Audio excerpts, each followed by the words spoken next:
We're setting out to play fortune teller once again. Much like last year. A win over the Dallas Cowboys, I don't see it as being a good year. I see the Commanders with 5 victories.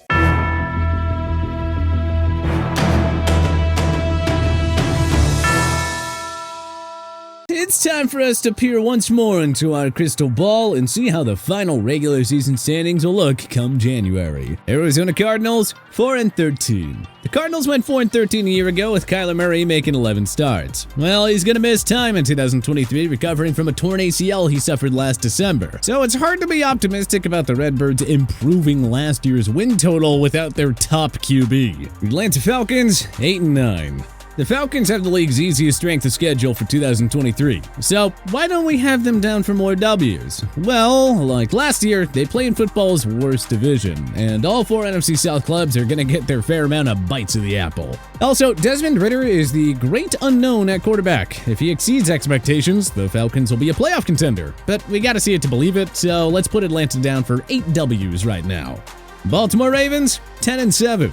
Good thing Lamar Jackson re-signed, otherwise we would have the Ravens in the 4 to 6 win range. Alas, his return coupled with a revamped wide receiver core mean that the Ravens are firmly in playoff contention. Buffalo Bills, 12-5. Aaron Rodgers' arrival in Gotham complicates things in the AFC East for the Bills. Also, their highly anticipated contest against the Cincinnati Bengals and Kansas City Chiefs will both be on the road once again. A visit to Philadelphia in Week 12 adds another cherry on top of a brutal schedule. But, you know, this is a team with the top 5 offense and defense that won 13 games last season amid a ton of emotional adversity. No reason to think that they can't get 12+ W's yet again.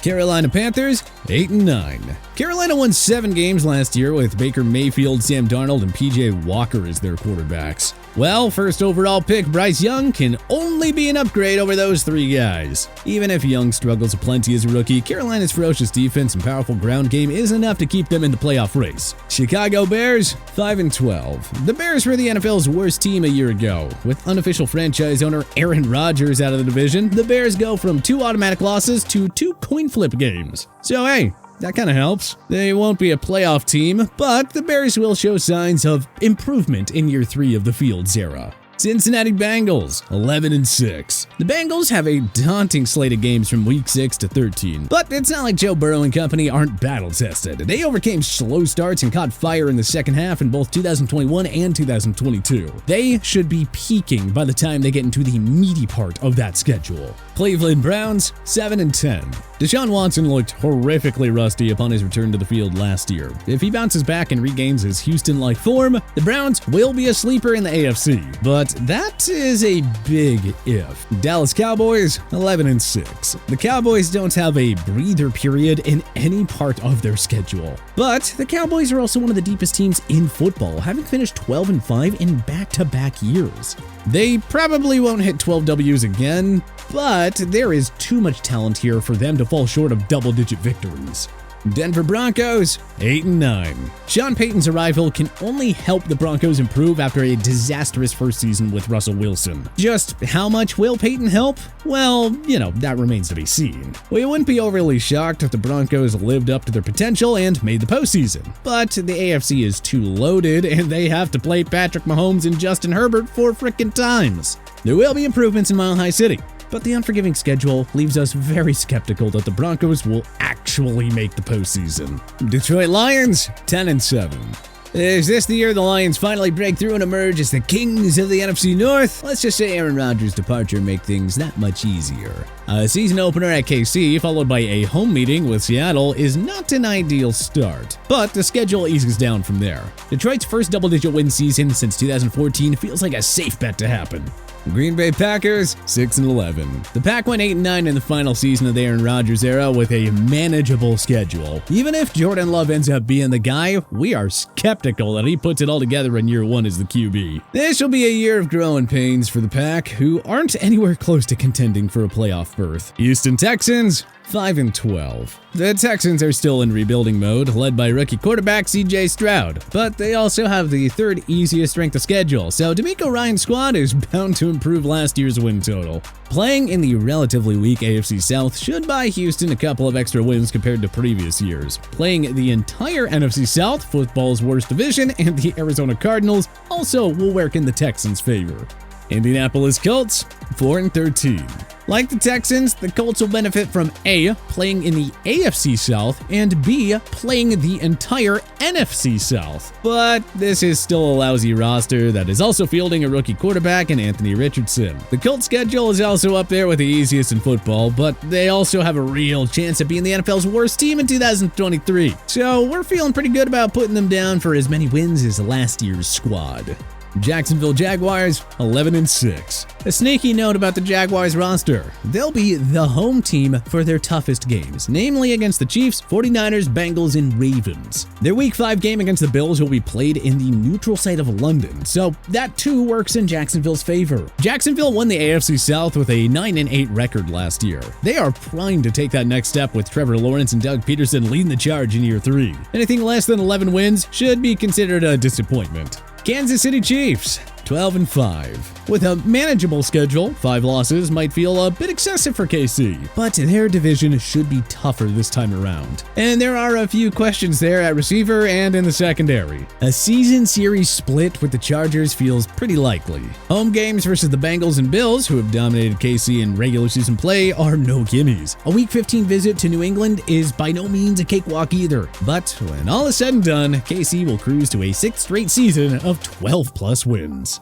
Las Vegas Raiders, 6-11. Swapping out Derek Carr for Jimmy Garoppolo is highly unlikely to lead to different results for the black and silver. The Raiders did not address their O-line or leaky defense this offseason, so call it a miracle if they avoid a last-place finish in this division. Los Angeles Chargers, 9-8. Something tells us the Bolts won't quite rebound from last year's gut-wrenching choke job and playoff loss to the Jaguars in the wildcard round. Playing the Chiefs twice, the entire AFC West, and the Cowboys and Ravens is not exactly ideal given this team's problems in stopping the run. They should finish with a winning record, but matching or topping last season's win total feels like a stretch at this time. Los Angeles Rams, 6-11. We hate betting against a Sean McVay-coached team, but the top-heavy Rams roster lost Jalen Ramsey and Bobby Wagner this offseason. Hard to see Matt Stafford, Cooper Kupp, and Aaron Donald making up for the roster's other flaws on their own. The Rams won't be a threat to the 49ers or Seahawks in the NFC West, and playing the entire AFC North makes things even more miserable. Expect another long year in La La Land.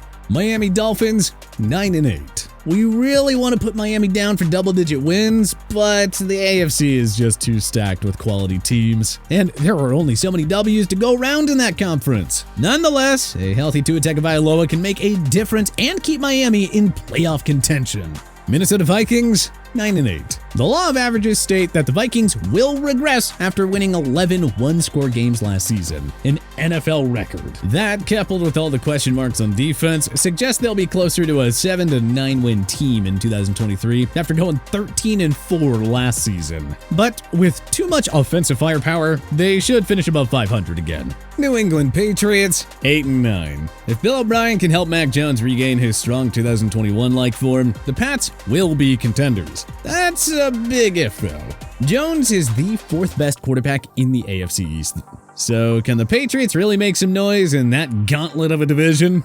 New Orleans Saints, 10-7. Someone has to win the miserable NFC South, and the Saints just so happen to have the most proven QB in the division, as well as the league's 2nd-best strength of schedule. We aren't sure what to expect of Derek Carr in New Orleans, but he has enough talent around him to keep the Saints afloat. And their defense, a top 10 unit, will do more than enough to help New Orleans claim its first division title in 3 years. New York Giants, 10-7. The G-Men squeaked into the postseason with a 9-7-1 record last year. Swap out a tie for an extra win, and you have another double-digit win team that should be a playoff team again. Daniel Jones should build off a career year with Darren Waller and Jalen Hyatt in the fold, and the young defense should take more steps forward. It should be another exciting year for a team finally trending in the right direction. New York Jets, 10-7. It'll take time for Aaron Rodgers to gel with his new team, and yes, the Jets are playing in a division that features 3 other playoff contenders. But this is still Mr. Rodgers, and the Jets won 7 games with an awful QB a year ago. Surely a 4-time MVP and future Hall of Famer moves the needle by at least 3 W's, right? Philadelphia Eagles, 12-5. They might have football's best roster, but asking for 14 wins again with this schedule might be a little too much. The Eagles are in that upper tier of Super Bowl contenders, but in a game that comes down to 1 or 2 bounces, we expect them to drop a couple more regular season contests this year. Pittsburgh Steelers, 10-7. The Steelers won 9 games in a rebuilding year last season, so of course they'll improve in year 2 of the Kenny Pickett era. Most of their difficult games take place at Acrisure Stadium, so that's a pretty nice advantage. Playing in the unforgiving AFC North means it'll be tough to push for 11+ wins, but the talent on this roster has us confident that they'll at least top last year's win total. San Francisco 49ers, 13-4. If Brock Purdy is healthy and good to go come week 1, the 49ers are the team to beat in the NFC. They had the #1 defense a year ago, and their offense has all the makings to be a top 5 unit. The week 1 contest in Pittsburgh feels like a bit of a trap game, and sweeping the Seahawks again feels like a tall task. But without a doubt, Kyle Shanahan's squad will be in contention for the conference's top seed yet again.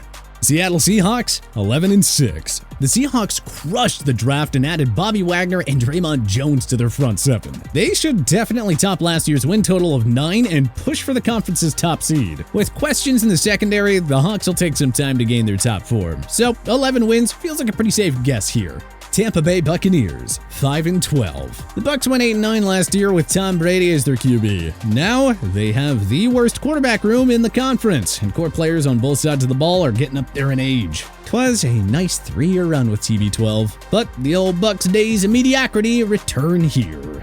Tennessee Titans, 7-10. Will Levis was a great long-term pick by the Titans in round 2, but he is unlikely to see much playing time as a rookie. This feels like a transition year for a Tennessee team that should rebuild sooner rather than later, so a second straight year of double-digit losses is the likely outcome. Washington Commanders, 5-12. The Commanders are putting the eggs in the basket of Sam Howell. Yeah, hey, good luck with that. Especially considering that each of Washington's division rivals qualified for the postseason last year. This is gonna be a long year in DC. But who do you think will finish with the best record in the NFL this year? Join us in the comment section below. If you like this video and learned a thing or two, clicking the like button helps out a ton. And hey, we appreciate it. If this is your first time coming around to TPS though, subscribing is a great idea because we put out videos like this every single day. But as always, thanks for watching, and we'll see you guys next time.